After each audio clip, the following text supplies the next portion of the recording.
In a few years, they'll be charming old ladies with a well-polished bedside manner and taking off Wednesday afternoons to play golf.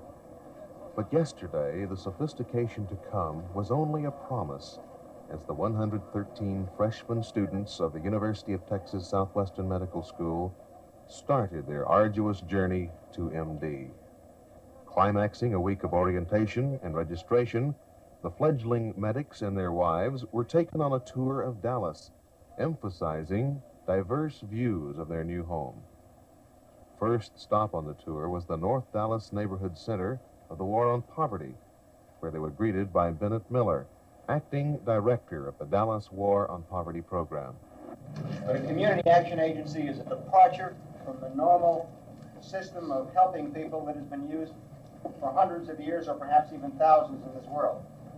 The concept of giving, charity, donating, providing welfare, providing money, providing whatever the needs of the disadvantaged are, is proved successful for today but not for tomorrow.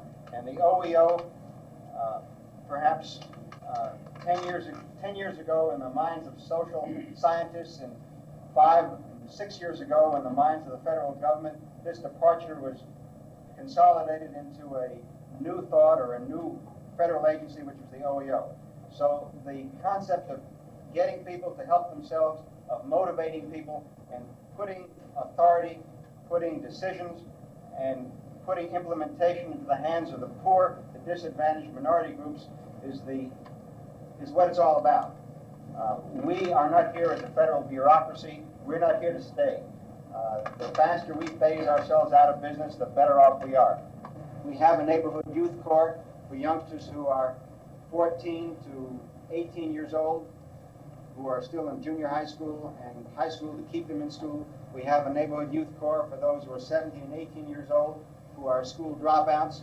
We have a new careers program, training in the human services, mostly in hospitals here in Dallas, for those who are 22 years old and up. Following brief remarks by representatives of the Black and Mexican-American communities, small discussion groups were formed which became freewheeling question and answer sessions.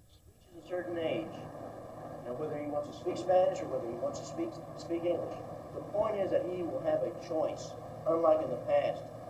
If he wants to speak Spanish, let him speak Spanish, on to, say, the age of 12 or 13. Now, this, in essence, you can be speaking English, and all of a sudden, puedes cambiar en español, and you switch right back to English, Psychologically, mentally, you can do it just on reflex.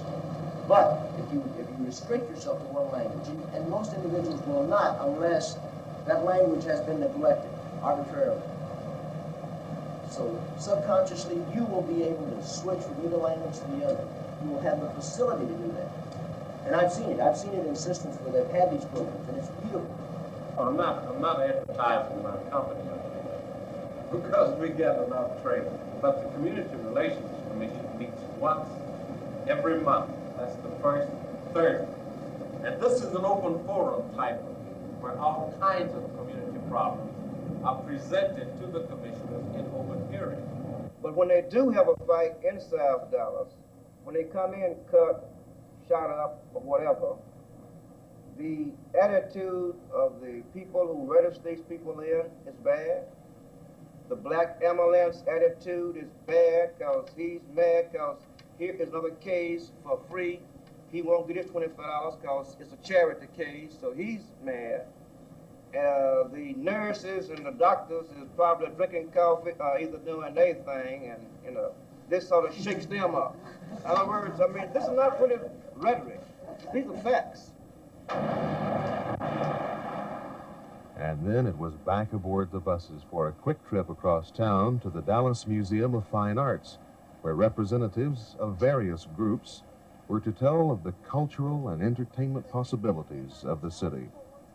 A program of contrast for some of the young people who are in the process of inheriting the earth and its problems.